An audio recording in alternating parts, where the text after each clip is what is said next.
Boa noite, meus irmãos, graça e paz de Cristo. Meus amados, vamos abrir nossas Bíblias na carta de Paulo aos Colossenses. Carta de Paulo aos Colossenses. Vamos fazer a leitura do versículo 1 ao 8. À medida que a amada igreja encontrar, vamos colocar de pé em reverência à palavra do Senhor.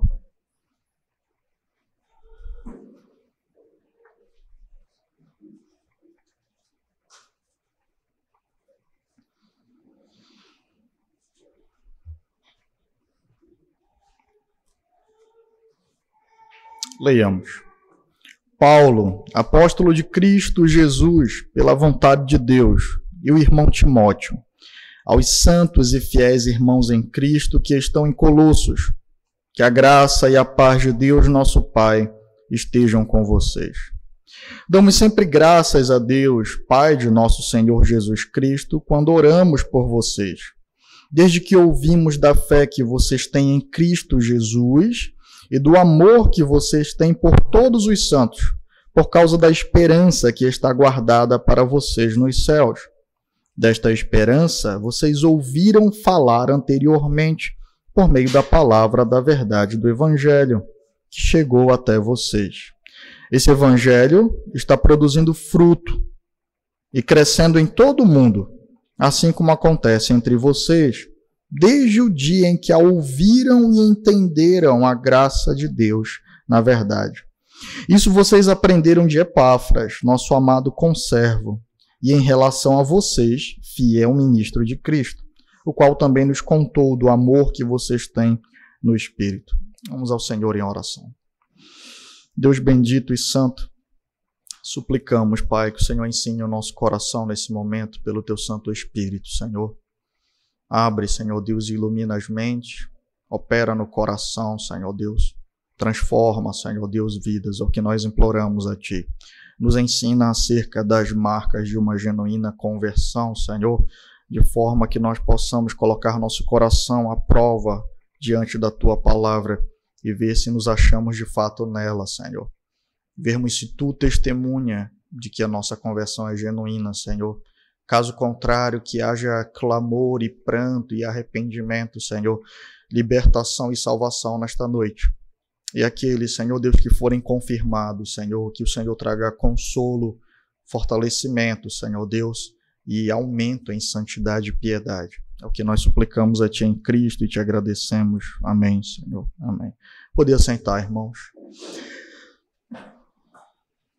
Nós seguimos meditando na primeira porção da carta de Paulo aos Colossenses, do versículo 1 ao 8, irmãos, aonde Paulo, ele não somente saúda a igreja, mas também ele faz um louvor de ação de graças e introduz algumas verdades que são importantes para a igreja em Colosso. Aqui no versículo 3, nós vemos que Paulo diz: damos sempre graças a Deus Pai de nosso Senhor Jesus Cristo, quando oramos por vocês. Paulo então diz que ele vai louvar, e que ele louva, na verdade, em cada oração que ele faz pelos santos, ele rende graças ao Senhor, ele presta ações de graças a Deus, e ele lista aqui, meus irmãos, alguns motivos do porquê ele louva e agradece ao Senhor. Primeiramente, ele fala no versículo 4, desde que ouvimos da fé que vocês têm em Cristo Jesus. Depois ele fala sobre o amor que a igreja de Colosso, os crentes de Colosso tinham por todos os santos. E por fim, aqui nessa primeira porção que nós consideraremos hoje, por causa da esperança que está guardada para vocês nos céus. E ele diz que isso, essa fé, esse amor que está operando e essa esperança reservada, guardada, armazenada nos céus, eles ouviram falar por meio da pregação do Evangelho da Verdade. A pregação do Evangelho da Verdade foi um instrumento onde essas virtudes que Paulo aqui louva ao Senhor por ver nos Colossenses, elas existem. Portanto, irmãos, hoje nós nos concentraremos nesse texto, observando esses três motivos pelo qual Paulo louva o nome do Senhor pela igreja de Colosso. A fé daqueles irmãos em Cristo Jesus, o amor que eles possuíam por todos os santos e a esperança que eles ouviram do Evangelho que está reservada nos céus. Ainda nessa introdução, é muito interessante essa frase a qual Paulo ele abre a carta conversando com os irmãos após a saudação. Ele diz, olha, damos sempre graças a Deus, Pai de nosso Senhor Jesus Cristo, quando oramos por vocês. Paulo, quando ele se dirige às igrejas, ele constantemente diz isso. Olha, eu estava em oração por vocês, eu estava pedindo ao Senhor por vocês, eu dei graças, eu rendi graças ao Senhor por causa da fé de vocês. Paulo, ele nos mostra que na sua vida, enquanto cristão, havia uma porção considerável da sua oração em favor dos santos. Ele então pensava nos seus irmãos. Aqui ele está orando por uma igreja que não havia conhecido ele pessoalmente ainda, enquanto congregação, enquanto igreja. E ele diz que constantemente ele ora e dá graças a Deus pelos seus irmãos.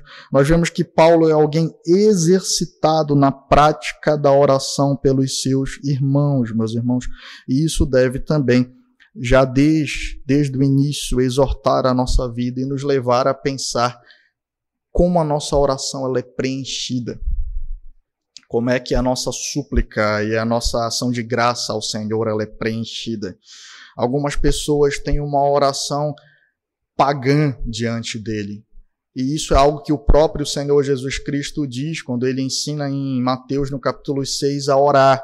Ele diz aos seus discípulos, não oreis como os pagãos, que se utilizam de vãs repetições.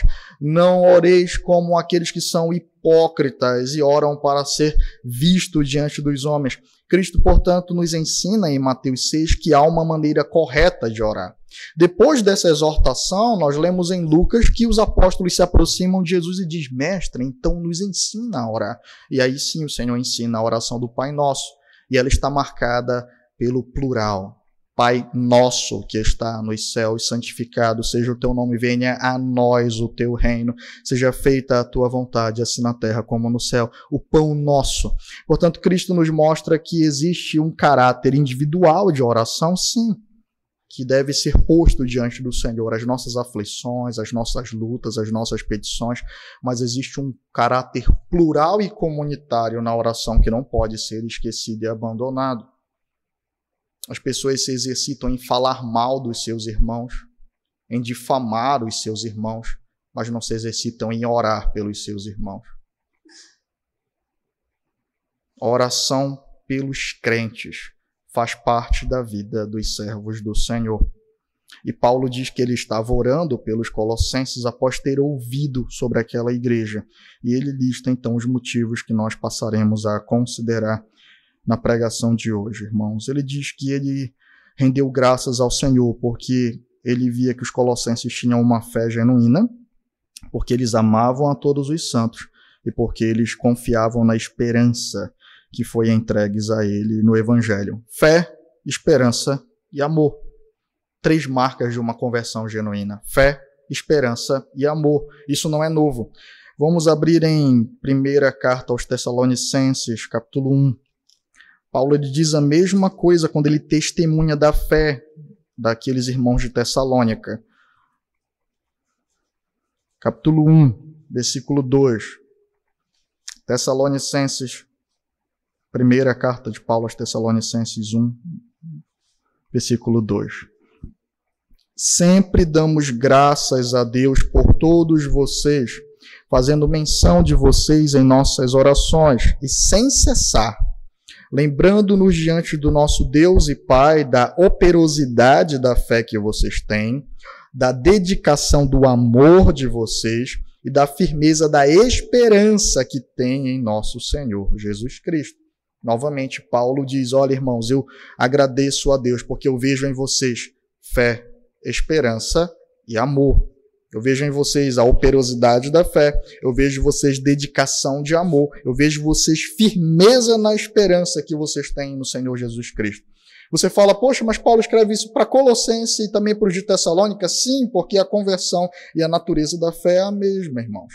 Portanto, nós iremos analisar como isso se manifesta na vida do crente no dia de hoje. A fé, o amor e a esperança. Primeiramente, Paulo diz que, no versículo 4, vamos retornar à carta aos Colossenses. No versículo 4 ele diz que ele dá graças a Deus, Pai de nosso Senhor Jesus Cristo, quando ora pelos de Colosso, desde que ouvimos falar da fé que vocês têm em Cristo Jesus. Essa qualificante aqui ela é extremamente importante, irmãos. Em nenhum lugar da Escritura a fé ela é descrita para nós como uma espécie de força mística ou de sentimentalismo que brota de dentro do coração. Em nenhum lugar a fé ela é descrita dessa maneira. Muito pelo contrário. Sempre que a Escritura fala sobre fé, ela está falando sobre confiança em um conjunto de verdades. Confiança em uma mensagem anunciada, mostrando que a fé genuína ela possui um conteúdo. Abram em Hebreus no capítulo 11, irmãos.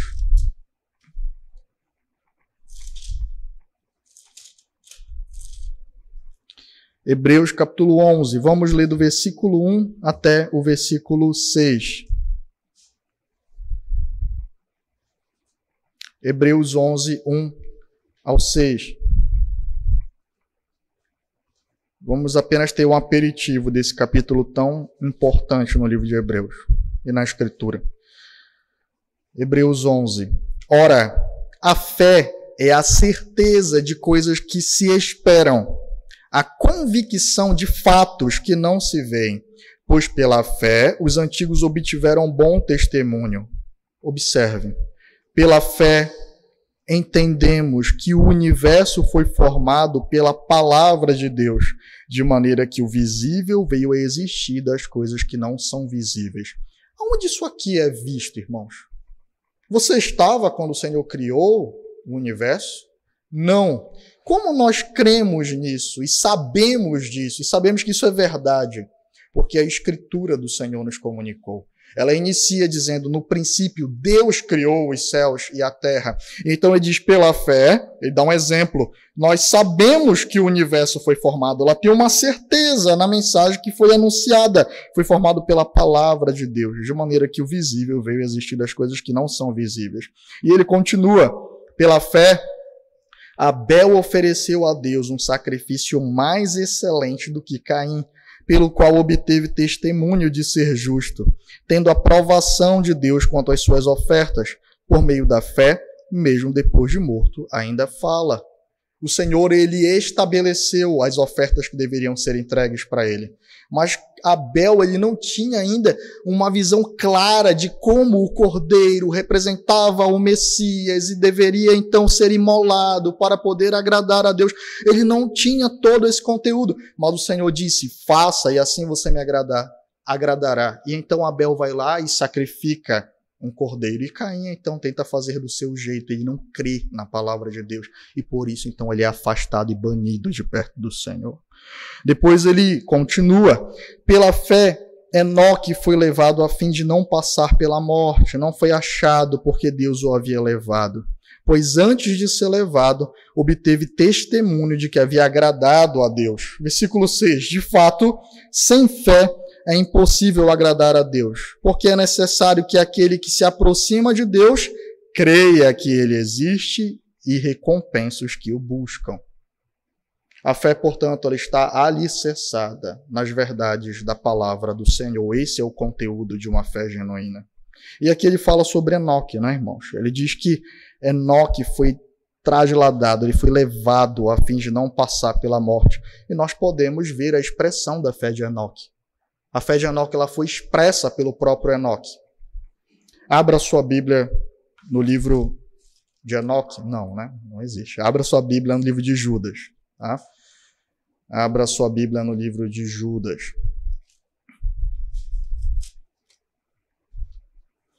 Observem a fé de Enoque. Versículo 14.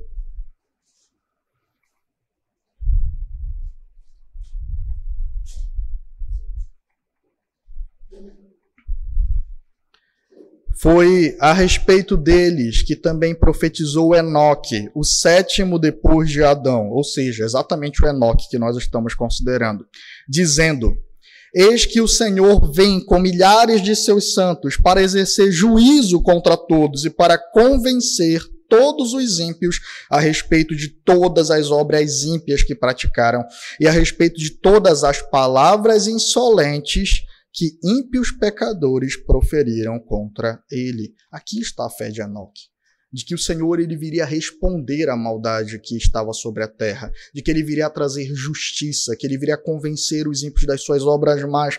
A fé de Enoque é proposicional, meus irmãos. Fé genuína é confiança nas verdades da Escritura e que dão testemunho de Cristo Jesus. Volte para Colossenses. Paulo está dizendo isso aí, porque ele diz que ele se alegra desde que ele ouviu da fé que vocês têm em Cristo Jesus. Meus irmãos, essa expressão ela carrega uma carga doutrinária enorme. Ele diz que ele ficou feliz de saber que eles tinham fé em Cristo Jesus. Primeiramente, quem é Jesus? Ele é o homem Jesus. Ele é aquele que caminhou e falou entre eles. É aquele que anunciou o evangelho, é aquele que sofreu pela mão de Pôncio Pilatos, ele é aquele que padeceu na cruz do Calvário e morreu e ao terceiro dia ressuscitou. E ele diz que eles creem que Jesus é o Cristo. O que eles estão dizendo é: eu fiquei feliz por saber que vocês creem em Jesus como o Cristo de Deus. E essa palavra Cristo, ela carrega toda a promessa messiânica do Antigo Testamento, de que o servo sofredor viria, de que ele morreria, de que ele levaria sobre si o pecado do seu povo, de que ele então criaria um povo pelo seu sangue. Toda a promessa messiânica é cumprida em Cristo, ou seja, o Messias não virá ainda.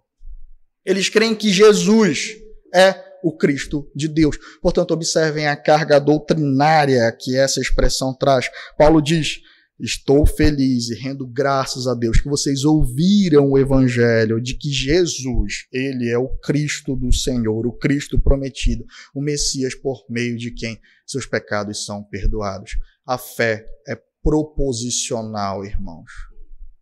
Não é a força do Star Wars. Não é o misticismo de outras religiões. Paulo não está feliz porque soube que aquele povo tinha alguma fé ou alguma religião. Ele está feliz porque eles tinham fé em Cristo Jesus. Em Jesus como o Cristo de Deus e tudo o que isso carrega. Porque ele diz que eles ouviram falar sobre tudo isso por meio da palavra da verdade do Evangelho.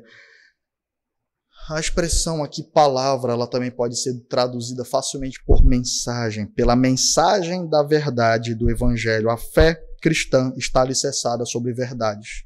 A fé cristã é proposicional, ela está alicerçada sobre o Evangelho de Cristo, que Deus criou o mundo e criou os homens bons, que essa humanidade se rebelou contra o Senhor, que por causa disso essa humanidade caiu e todos padeceram e foram destituídos da glória de Deus. Mas que o Senhor amou o mundo de tal maneira que enviou o seu Filho para glorificar ao seu nome, desfazer as obras do diabo, desfazer as obras do pecado, redimir pecadores e formar um povo para si. Esse Cristo, ele viria, sofreria, padeceria, morreria, ressuscitaria ao terceiro dia e venceria a morte, o pecado e o diabo.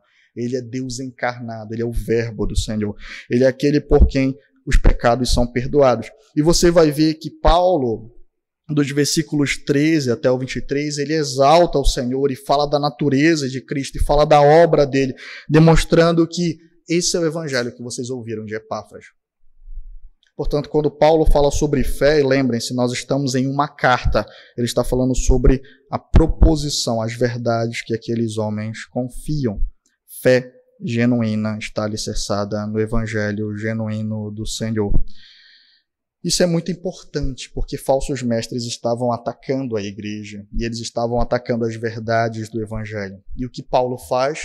Ele traz novamente o evangelho e diz: olha, esse é o evangelho genuíno, e a fé de vocês é genuína, porque confiou nesse evangelho, não em nenhuma outra mensagem. Confiou no evangelho de que Jesus, homem, é o Deus encarnado, é o Cristo prometido no Antigo Testamento. A fé cristã, ela é o depósito confiante, salvífico nas verdades anunciadas no Evangelho do Senhor Jesus Cristo. Ela pode ser expressa. E os gnósticos estavam dizendo que havia uma outra fé. Uma fé que não poderia ser expressa em palavras. Uma fé que era mística e que eles então experimentariam de uma nova realidade, que eles desbloqueariam uma intimidade maior com Deus. E aí eles falavam, mas como é isso? Não pode ser narrado, só experimentado. Paulo está dizendo, a fé genuína, ela é uma mensagem, a fé genuína ela é anunciada, a fé genuína ela é descrita, ela é compartilhada, ela é boas novas de evangelho, ela é racional. É isso que Paulo traz. A fé cristã, ela está alicerçada na palavra de Deus, no Cristo revelado pela palavra. Mas Paulo não fala só que aqueles irmãos, eles creram nas verdades do evangelho que eles ouviram. Ele diz que esse evangelho, ele produziu também amor pelos santos, amor por todos os santos. E, meus irmãos, o amor por todos os santos, ele é um resultado da libertação que o evangelho traz ao coração.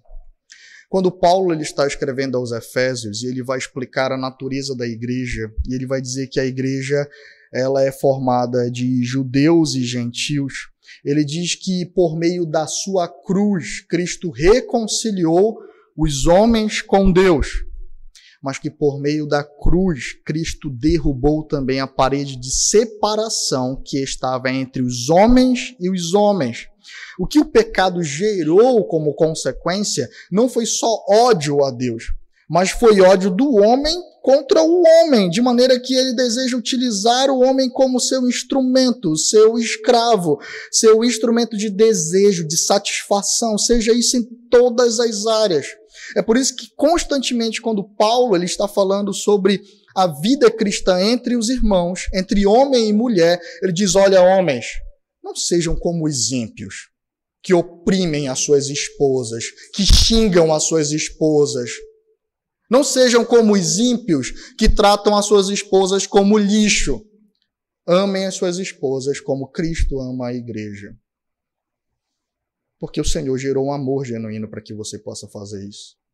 Quando ele fala sobre patrões tratando os empregados, ele diz, olha, você não vai usar o seu empregado como uma máquina de moer, onde você se satisfaz por meio da escravidão dele.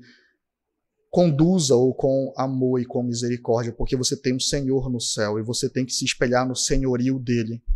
Pais, amem os seus filhos como o relacionamento entre Deus e Cristo. Filhos, honrem os seus pais como Cristo honra o seu Pai. Observe então que o Senhor Jesus ele provê um padrão perfeito de relacionamento entre os homens.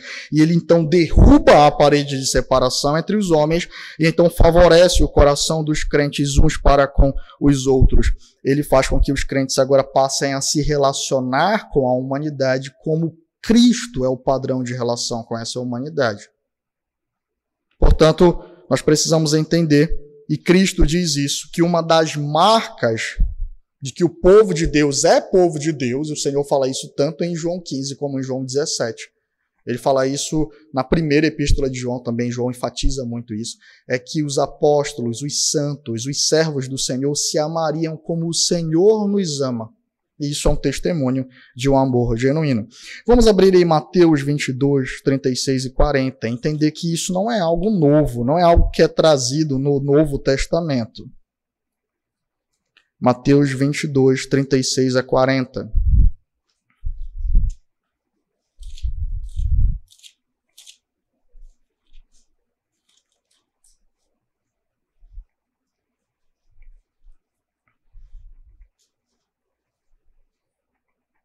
Mateus 22, 36 ao 40. Nós temos aqui então o Senhor novamente falando com os fariseus e os saduceus, e então um deles pergunta ao Senhor, mestre, qual é o grande mandamento na lei? Jesus respondeu, ame o Senhor seu Deus de todo o seu coração, de toda a sua alma, de todo o seu entendimento. Este é o grande e primeiro mandamento.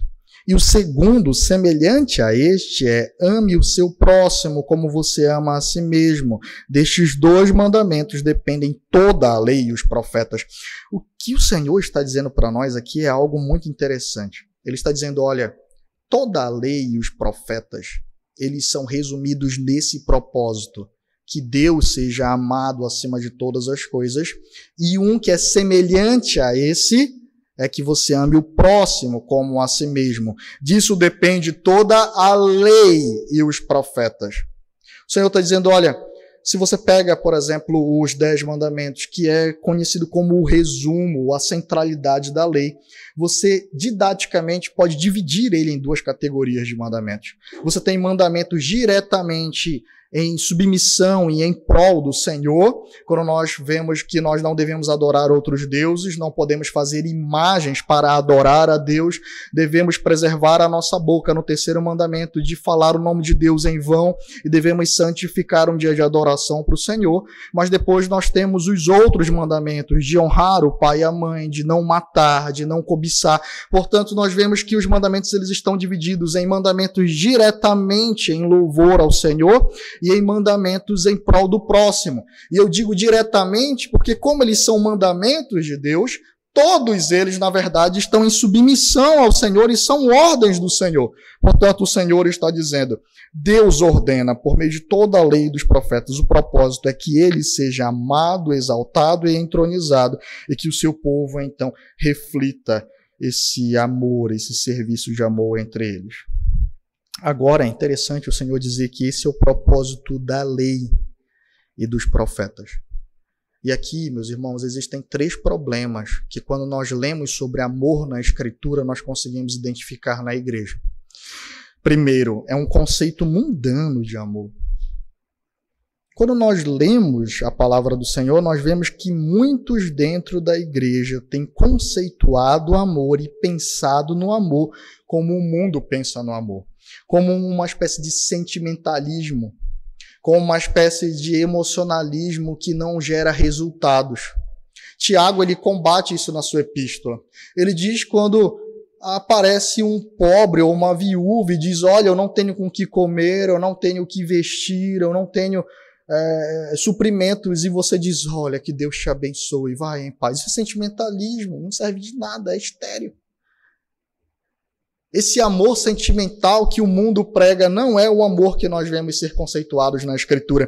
Quando nós olhamos e vemos o Senhor dizendo a lei tem como propósito o amor a Deus e o próximo, nós entendemos que na Escritura amor está relacionado a serviço, a ação e não a sentimentalismo. E Deus é o próprio exemplo disso. João 3,16 diz que Deus ele amou o mundo de tal maneira que ele então ficou muito triste pela condição dos homens, é isso? Ele diz que Deus amou o mundo de tal maneira que deu o seu Filho. O Senhor mostra que o amor genuíno ele resulta em ação, em serviço. E quando Cristo diz que a lei tem como propósito amar a Deus e ao próximo, nós entendemos que só poderemos expressar ações, só poderemos agir adequadamente de forma a expressar nosso amor por Deus em obediência a Ele, o que Ele exige de nós. Mas observem a contraparte disso. Nós também só podemos amar o nosso próximo de maneira genuína e adequada se nós obedecemos os mandamentos que Deus prescreveu para nós em relação ao nosso próximo. Não matarás, honrarás teu pai e a tua mãe, não cobiçarás e todos os outros mandamentos que o Senhor institui na sua lei. Amor consiste em obediência. Você não tem como amar a Deus e ao seu próximo sem obedecer o que Deus estabeleceu. Deus rege não só a maneira como nós devemos nos relacionar com Ele, Deus rege a maneira como nós devemos nos relacionar uns com os outros. É por isso que no Novo Testamento, nas cartas de Paulo, sempre depois de doutrina, da explicação da conversão e da regeneração, Paulo mostra como deve ser a vida cristã, como a dignidade dessa vida está alicerçada na conversão. E aí ele vem, não andem como vocês andavam no mundo, denunciem o mal do mundo, andem de maneira digna, na verdade, em sabedoria, Esposos, amem as suas esposas. Esposas, se submetam aos seus esposos. Filhos, honrem seu pai. Pai, cuidem dos seus filhos na disciplina e demonstração do Senhor, não na sua nem do Piaget. Pais, cuidem dos seus filhos de maneira a não provocá-los à ira. Servos, honrem o seu Senhor, porque Deus está vendo a maneira como vocês trabalham. Senhores, cuidem de maneira misericordiosa dos seus servos, porque Deus, Ele não regula somente como nós nos relacionamos com Ele, mas como nós nos relacionamos com o nosso próximo. Amor e obediência estão intimamente ligados na Escritura, irmãos. Amor, a obediência, ela é a expressão do amor. Vamos a João no capítulo 14. João, capítulo 14.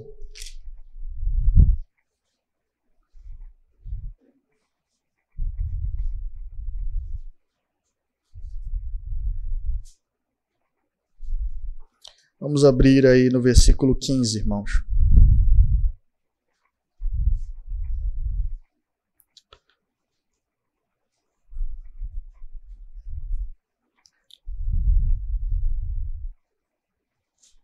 Amém? Se vocês me amam, guardarão os meus mandamentos. Eu pedirei ao Pai e Ele lhes dará outro Consolador. Versículo 23. Jesus respondeu: se alguém me ama, guardará a minha palavra, e o meu Pai o amará, e viremos para ele, e faremos nele morada. Quem não me ama não guarda as minhas palavras, e a palavra que vocês estão ouvindo não é minha, mas do Pai que me enviou. E o Senhor vai repetir isso durante todo o percurso que Ele está conversando com os discípulos. Do capítulo 13 ao capítulo 17, nós temos o último momento do Senhor com seus discípulos. Ele constantemente vai dizer: se vocês não guardam as minhas palavras, vocês não me amam. Se vocês me amam, vocês guardam as minhas palavras. Se vocês estão em mim, as minhas palavras estão em vocês. O testemunho que nós estamos em Cristo e em Deus é que a palavra de Cristo está em nós. E essa é a expressão do amor, a guardar as palavras do Senhor. O amor se expressa por meio de ações, e ações obedientes à palavra de Deus. Esse é o amor que nós encontramos na Escritura, irmãos, que Deus deu o seu Filho. O outro erro muito comum sobre o amor é que o amor ele está dissociado à pureza, desvencilhado dela. Muitas pessoas na igreja têm utilizado esse argumento: olha, Deus é amor, para poder forçar a igreja a tolerar o pecado, a tolerar a afronta, a tolerar o mal, mas esse é um argumento mundano. Se você observar a bandeira daqueles que militam por causas como LGBTQI, aí vai todo o resto do alfabeto, vocês vão ver, irmãos, que o principal argumento é que seja bem-vinda toda a forma de amor. Como o amor está dissociado da palavra na cabeça dessas pessoas, eles dizem que basta que haja sentimento, então tudo está validado pelo amor. E de fato, existem várias formas de amor, mas elas não são bem-vindas na igreja do Senhor. Abra em João, no capítulo 3. Evangelho de João, abra a sua Bíblia para que a palavra penetre o seu coração. João, capítulo 3.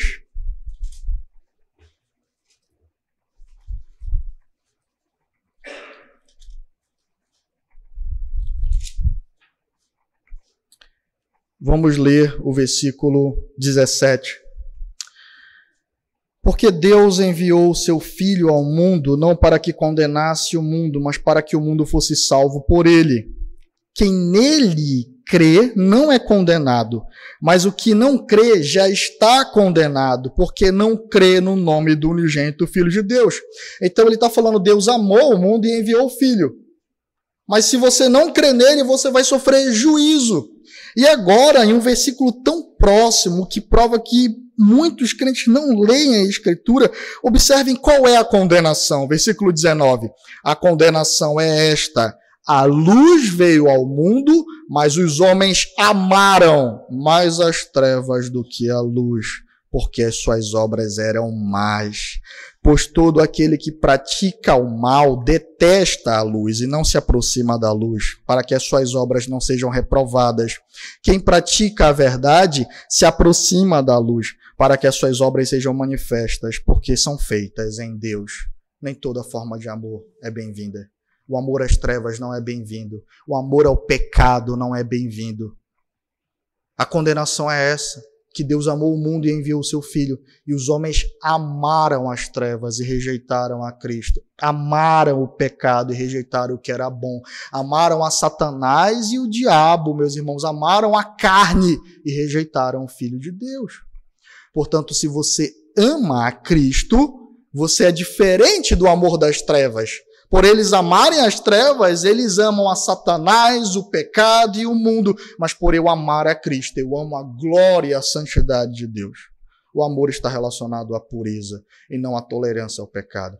Porque Deus ama a sua glória. Ele puniu o seu Filho na cruz. Porque Ele ama a sua justiça. Ele derramou sobre Ele a ira que deveria cair sobre nós. O amor e a santidade não estão desvencilhados. O amor e a pureza alimentam um ao outro, porque Deus é amor, mas Deus também é santo. Não são atributos que entram em conflito, são atributos que se manifestam na obra do Senhor. O amor está associado à pureza. Nem toda forma de amor é bem-vinda. Nós não somos como o mundo, que amaram mais as trevas e rejeitaram a luz. Nós amamos a luz e rejeitamos as trevas e tudo aquilo que é mal. Amor e pureza não estão dissociados.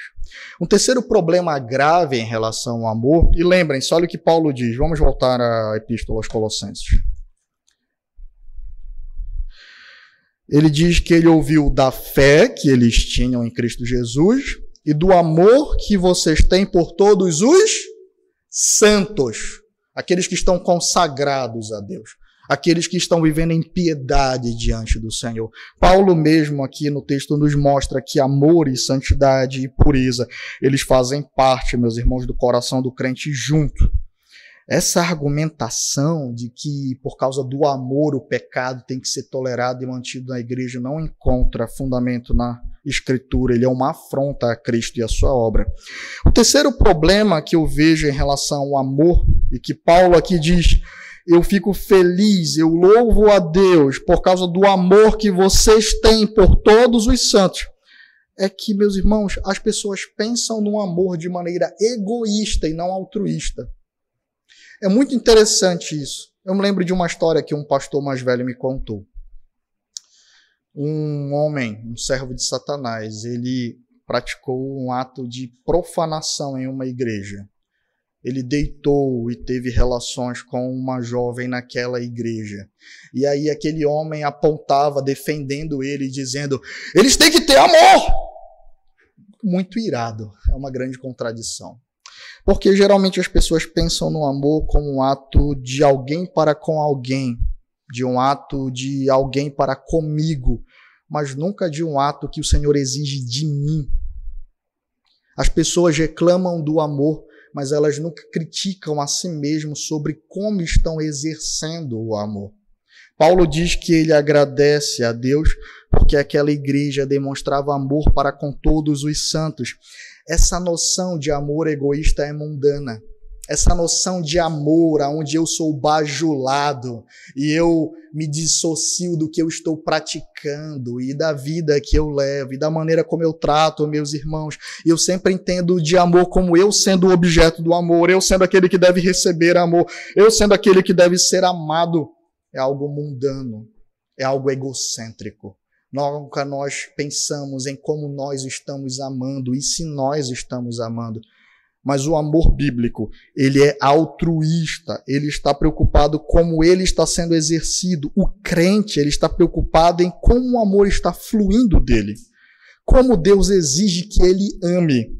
Como esse amor, se de fato ele foi gerado nele. E sempre a preocupação é em prol do outro. Quando nós lemos em Filipenses 2, Paulo diz: olha, considerai os outros superiores a vocês mesmos, amem com o mesmo sentimento que teve em Cristo Jesus. E ele fala que o Senhor, ele se humilhou, ele se tornou servo, ele morreu na cruz do Calvário, porque ele estava pensando em socorrer os seus irmãos. O amor, portanto, é algo que o crente sempre questiona, primeiramente, se tem fluído do seu coração.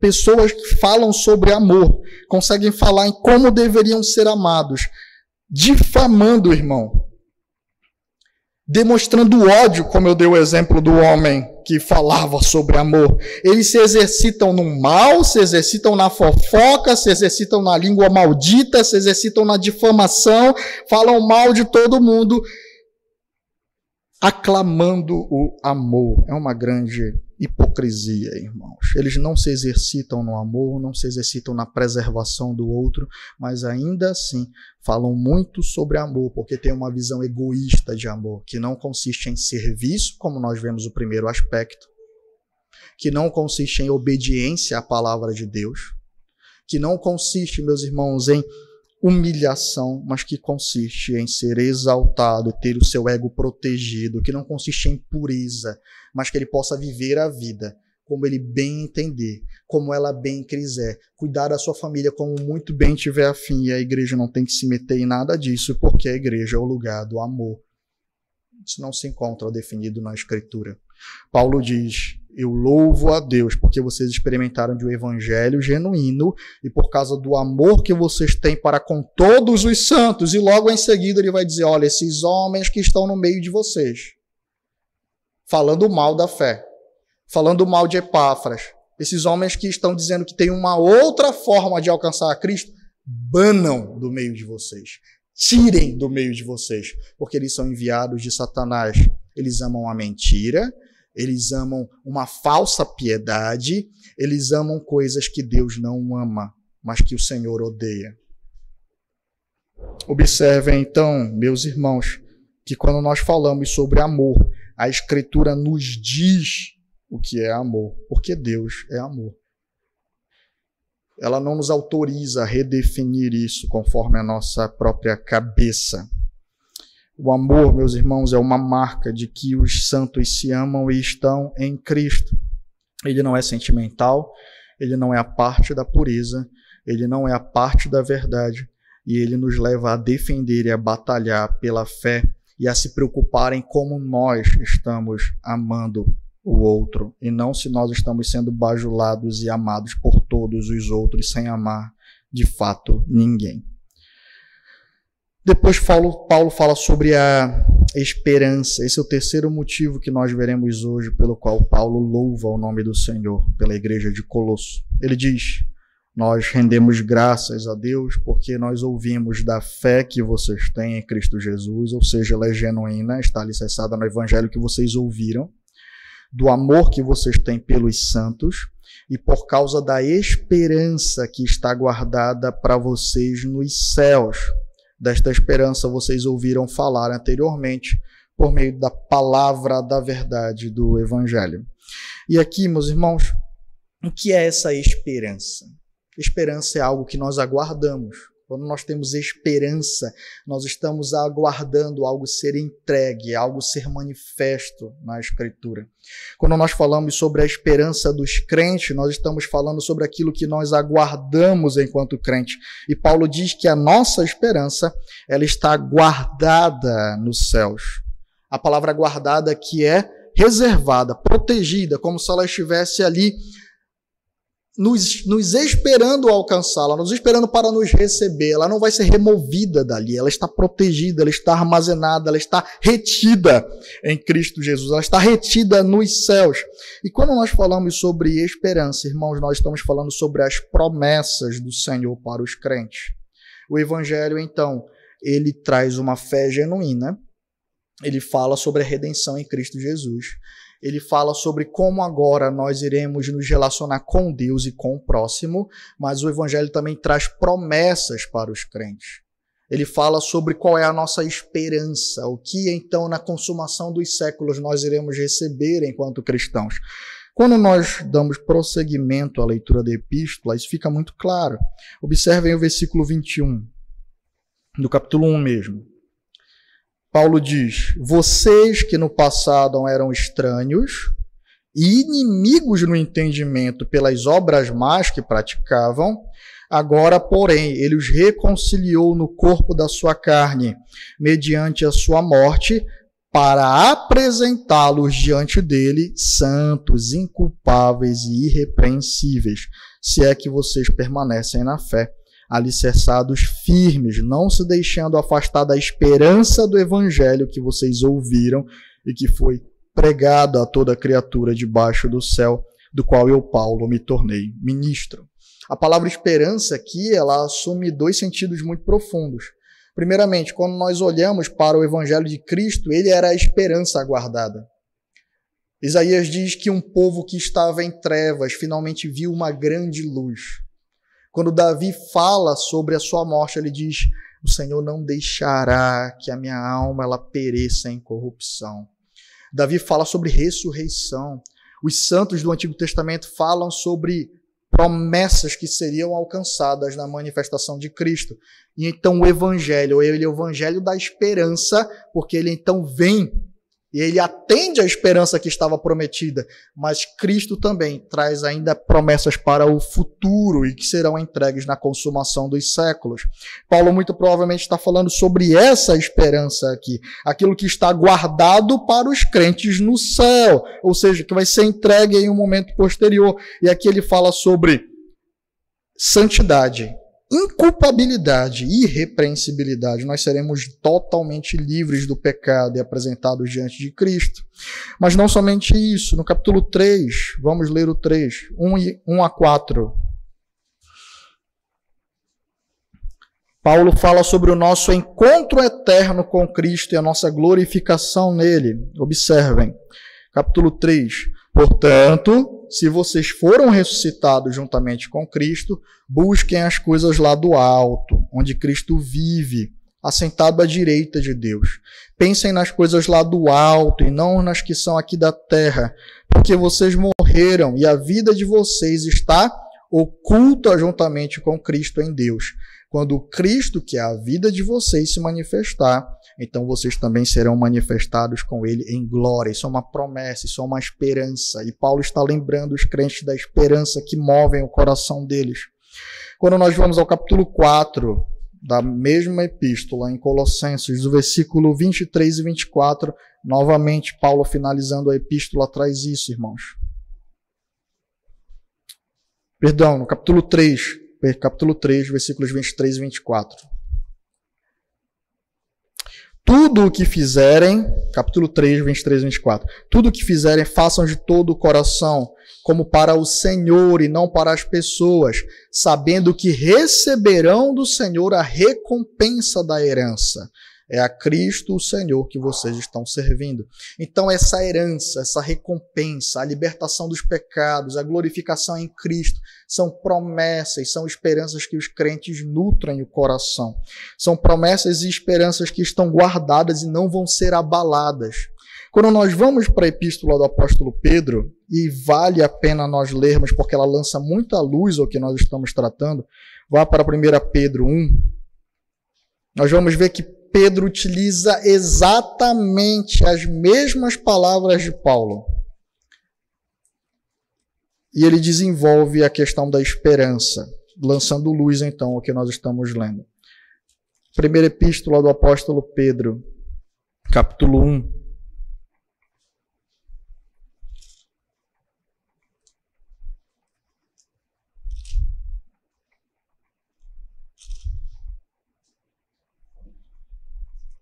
Vamos ler, meus irmãos, os versículos 3 a 13. Ele diz assim: Bendito seja o Deus e Pai de nosso Senhor Jesus Cristo, que segundo a sua grande misericórdia nos regenerou para uma viva esperança, mediante a ressurreição de Jesus Cristo dentre os mortos, para uma herança que não pode ser destruída, que não fica manchada, que não murcha e que está reservada nos céus para vocês. A mesma expressão de Paulo. Essa esperança ela não murcha, ela não vai ser destruída, ela está preservada, guardada nos céus para vocês. Vamos continuar lendo. Que são guardados pelo poder de Deus mediante a fé para a salvação preparada para ser revelada no último tempo. Nisso vocês exultam, embora no presente, por breve tempo, se necessário, sejam contristados por várias provações, para que, uma vez confirmado o valor da fé que vocês têm, muito mais preciosa do que o ouro perecível, mesmo apurado pelo fogo, resulte em louvor, glória e honra na revelação de Cristo. Mesmo sem tê-lo visto, vocês o amam. Mesmo não o vendo agora, mas crendo nele, exultam como uma alegria indescritível e cheia de glória, obtendo o alvo dessa fé, a salvação da alma. Foi a respeito dessa salvação que os profetas indagaram e investigaram. Eles profetizaram a respeito da graça destinada a vocês, investigando qual ocasião ou quais as circunstâncias oportunas eram indicadas pelo Espírito de Cristo que neles estava, ao predizer os sofrimentos de Cristo teria de suportar e as glórias que viriam depois desses sofrimentos. A eles foi revelado que não para si mesmo, mas para vocês ministravam as coisas que agora foram anunciadas a vocês por aquele que pelo Espírito Santo, enviado do céu, lhes pregara o Evangelho. Coisas essas que anjos desejam contemplar. Os anjos desejam contemplar, irmãos, o dia que nós estaremos com Cristo e que todas as promessas fluirão e serão consumadas. Quando Paulo fala, então, ele diz, olha, eu me alegro porque vocês ouviram o Evangelho. Isso gerou em vocês uma fé genuína nas verdades do Evangelho. Isso gerou para vocês amor e obediência e se relacionam com Deus e com o próximo como o Senhor determina. E vocês descansam e confiam nas promessas do Senhor. A maneira como Paulo constrói esse texto em Colossenses dá a entender que por causa dessas promessas, confiando nessas promessas, dizendo nós não vamos perder, nós vamos receber e por isso vamos servir ao Senhor, esses crentes criam e amavam ainda mais. Como se a esperança ela fosse um combustível, meus irmãos, que incendeia a fé. Os puritanos falavam muito sobre as promessas do Senhor nesse termo, que elas sendo tônico para a nossa alma em momento de fraqueza. Em momento de aflição, as promessas elas sustentam o coração. A lembrança de que o sofrimento está para acabar. A lembrança de que nós seremos glorificados com Cristo. A lembrança que nós receberemos tudo no Senhor Jesus é aquilo que faz com que o crente continue militando, porque nós recebemos as melhores coisas, meus irmãos. Nós recebemos o próprio Deus e em Cristo todas as suas boas dádivas e promessas. Thomas Watson dizia, as promessas são tônicos para a nossa fraqueza. Citando o Salmo 119, 92, se a tua lei não fora toda a minha recreação, há muito que pereceria na minha aflição. As promessas são como boias de uma rede, as quais não permitem que o coração afunde nas águas profundas da angústia. Os irmãos de Colosso amavam ao Senhor, criam no Evangelho, serviam uns aos outros em amor, serviam a Deus em obediência e descansavam nas promessas do Senhor. Eles lembravam que toda boa dádiva, todo o dom de Deus vem do alto, meus irmãos, vem do Pai das luzes para eles, e que essas promessas elas não irão ser abaladas. Paulo, então, ao saber disso, ele rende graças ao Senhor. E é assim que nós caminhamos para o final dessa pregação. Observem que Paulo fala, irmãos, vocês têm uma fé genuína. Vocês creem nas verdades do Evangelho que vocês ouviram de Epáfras. Irmãos, vocês têm um amor genuíno pelos santos, relacionados à verdade, à pureza, à obediência a Deus. Irmãos, vocês descansam nas promessas. Por causa delas, vocês têm servido ao Senhor de maneira fiel. No versículo 2, ele diz aos santos e fiéis irmãos de Colosso. Mas observem que todo esse contexto está no quê? Em louvor de Paulo a Deus. Ele não louva os colossenses pela fé. Ele diz, olha, parabéns, vocês são muito bons. Vocês conseguiram entender legal o Evangelho. Vocês conseguiram entender e vocês creem nas verdades. Parabéns.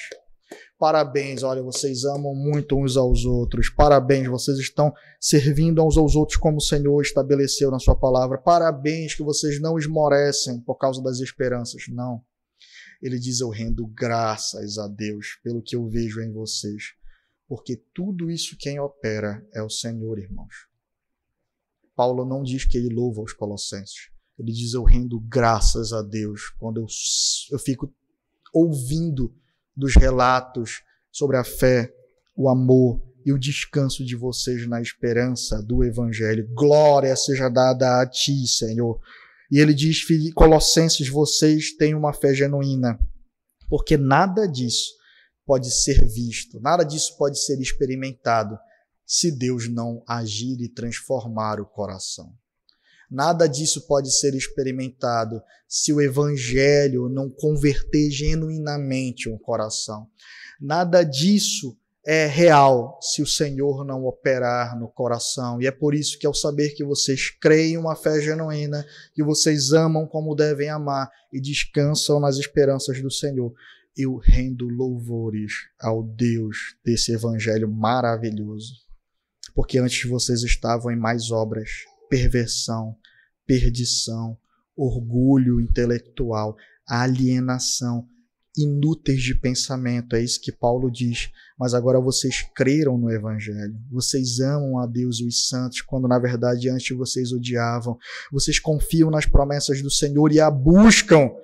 Elas motivam o coração de vocês a trabalhar para Deus e não às riquezas e por aquilo que perece.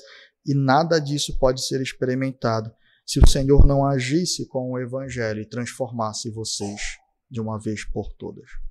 Paulo, ao olhar para a conversão dos colossenses, diz a esses irmãos: isso é genuíno, isso é real. O que esses outros homens estão prometendo para vocês é falso, é nulo, é inútil, é mentiroso. Temos algumas aplicações finais, então. Primeiramente, qual é o conteúdo da sua fé? Eu não estou perguntando se você tem fé, eu sei que você tem fé. Mas a sua fé é uma fé genuína? É uma fé bíblica? A fé dos crentes é a confiança nas verdades da Escritura. De maneira que o conteúdo da fé dos crentes, aquilo no que eles creem acerca de Deus, de Cristo, do pecado, o Evangelho, é aquele apresentado na palavra. Todo o Evangelho, meus irmãos, que não está centrado na palavra, propõe uma fé falsa para você. É assim que Paulo inicia alertando os Gálatas. Eles falam: olha, eu me admiro que vocês tenham passado do evangelho genuíno que eu preguei para outro evangelho que não é evangelho. Isso que Paulo diz, não é boas novas. É uma fé falsa, alterada, deturpada, de justiça própria. Portanto, a pergunta é: a sua fé é a fé bíblica? O conteúdo da sua fé são as verdades do Evangelho de que Jesus é o Cristo e tudo no que isso implica?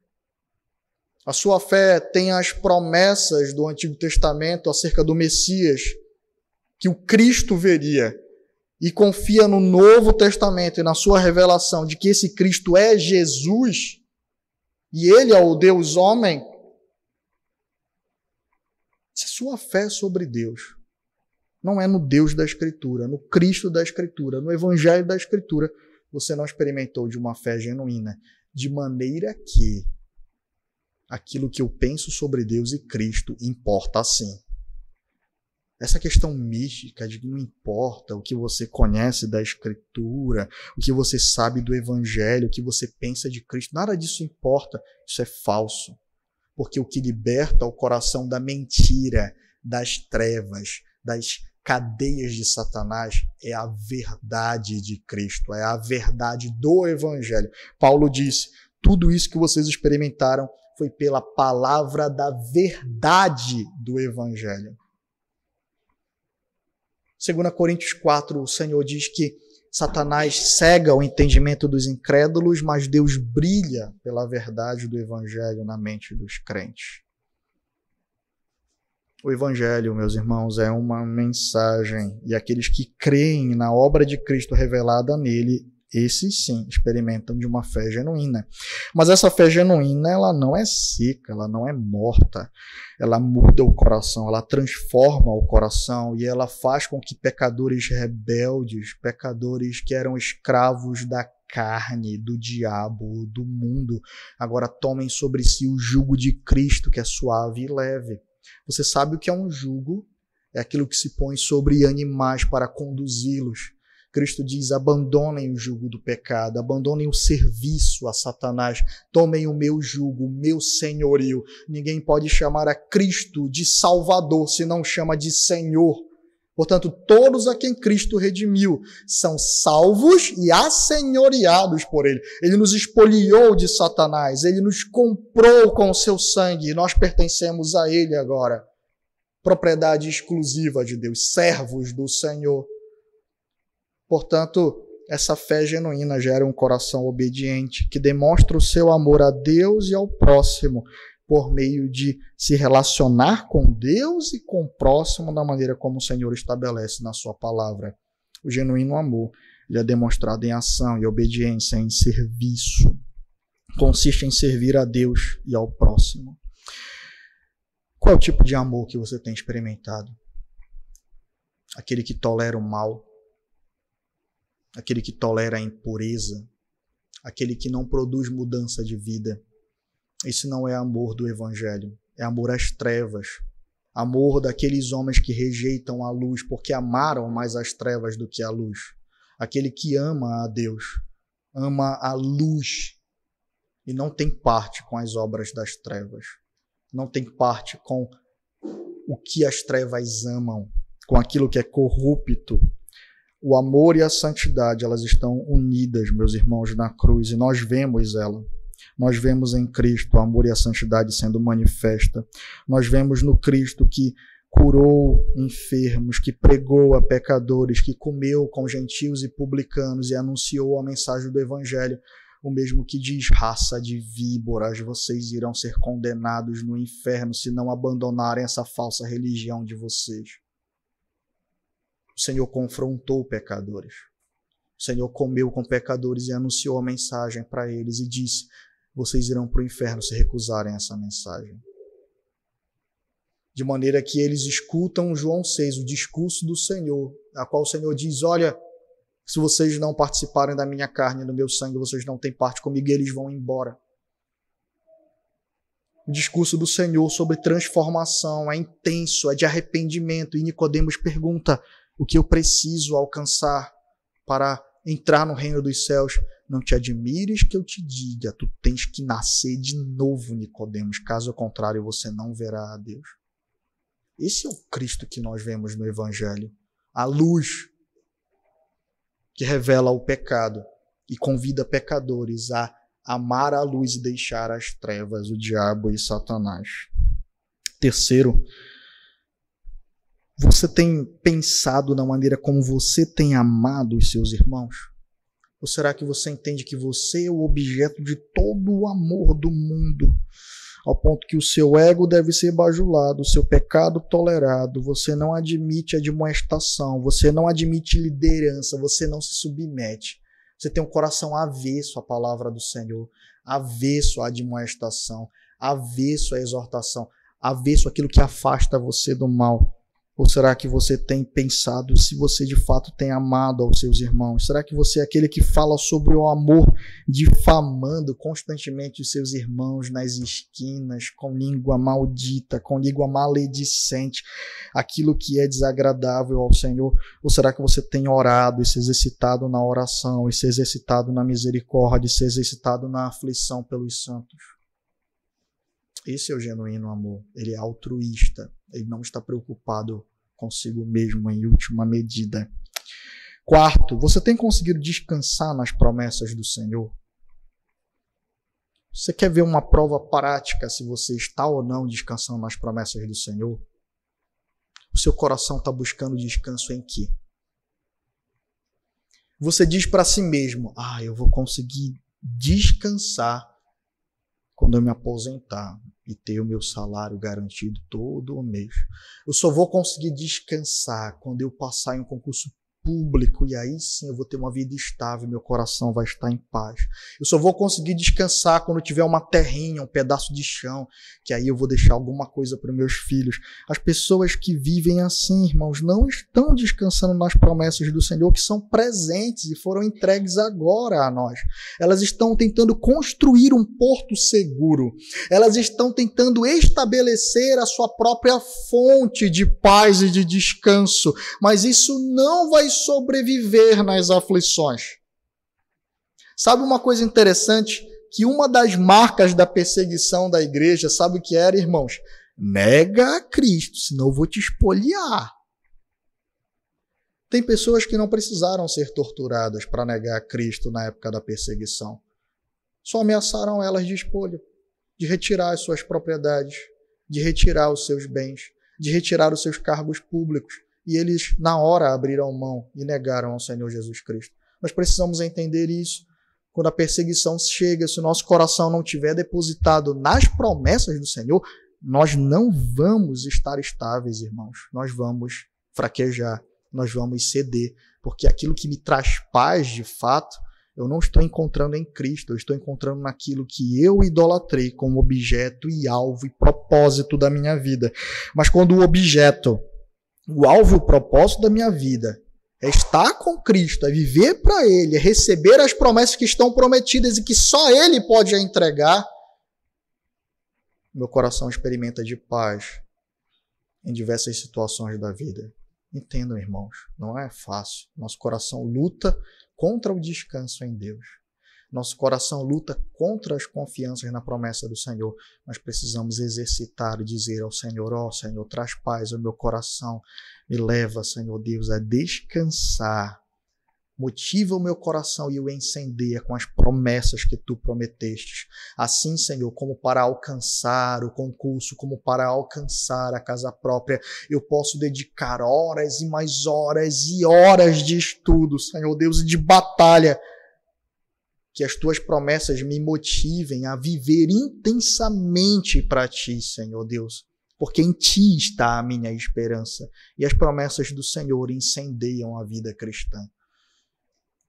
As promessas do Senhor, elas trazem paz ao coração e se expressam em serviços a Deus.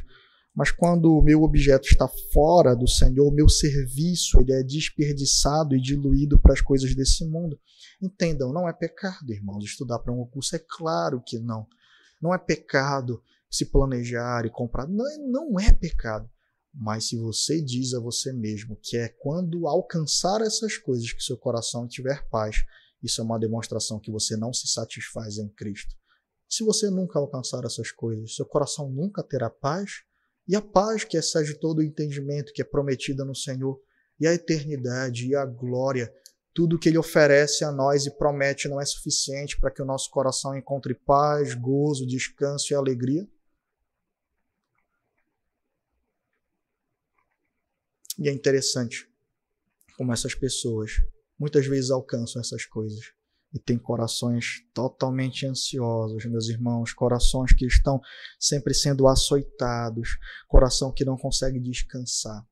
Nós vamos lutar contra a ansiedade, todos nós, irmãos, mas quando ela se torna um padrão na nossa vida, por causa de nós não confiarmos em Cristo, isso é um problema gravíssimo. E isso pode ser um sinal de que as promessas dele não têm valor para nós. E que nós nos esforçamos pelas coisas aqui de baixo e não lá do alto, como Paulo disse. E que nós não descansamos do Senhor porque não confiamos nele. Mas a fé genuína faz com que o coração descanse e repouse nas promessas de Cristo. Ela está centrada na mensagem e na verdade de Cristo.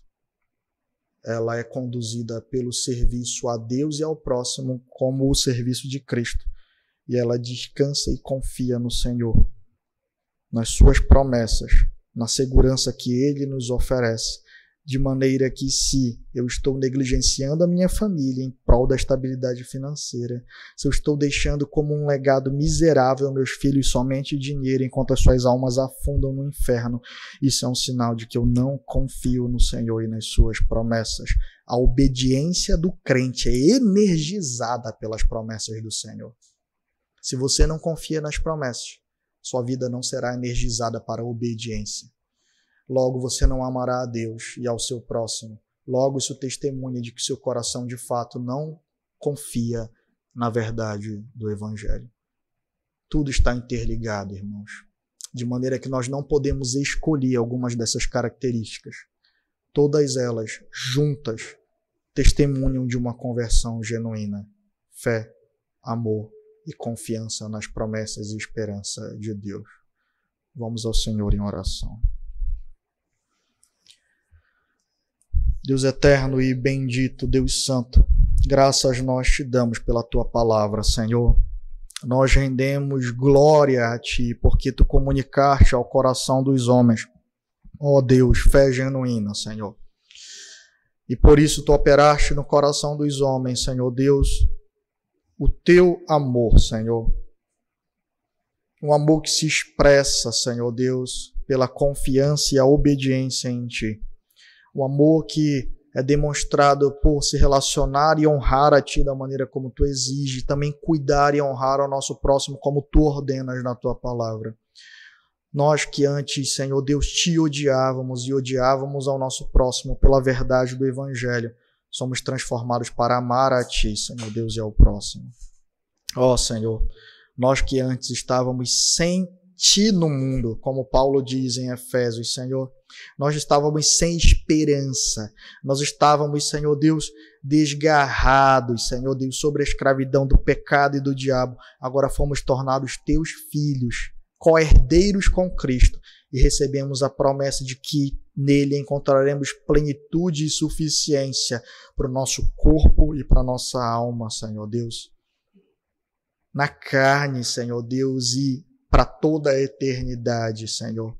Nós seremos libertos do pecado, glorificados em Cristo, Senhor. Teremos o nosso corpo aperfeiçoado, ressurretos, Senhor Deus, totalmente glorificado nele, sem o efeito do pecado, sem o sofrimento desse mundo, Senhor. Ó Senhor, tu entrega isso gratuitamente aos que creem. Quão grande graça, Senhor Deus, tu nos entrega no teu Filho, Senhor Deus. Quão grandes promessas em um mundo caído, Senhor Deus, imaculado pelo pecado. Que nós possamos descansar de que elas não serão maculadas, não serão abaladas, porque tu as garantes para nós no teu Filho, Senhor. E que nós receberemos de ti todo o bem para nossa alma, Senhor, de maneira suficiente e eterna. Ó Senhor, liberta os corações nesta noite. Liberta-os, Senhor, do amor às trevas. Transporta-os para o reino do teu Filho de amor. Que eles possam experimentar da libertação que vem pela mensagem do Evangelho, que gera um amor genuíno e um descanso genuíno nas tuas promessas. É o que nós pedimos em Cristo e te agradecemos, Senhor. Amém e amém.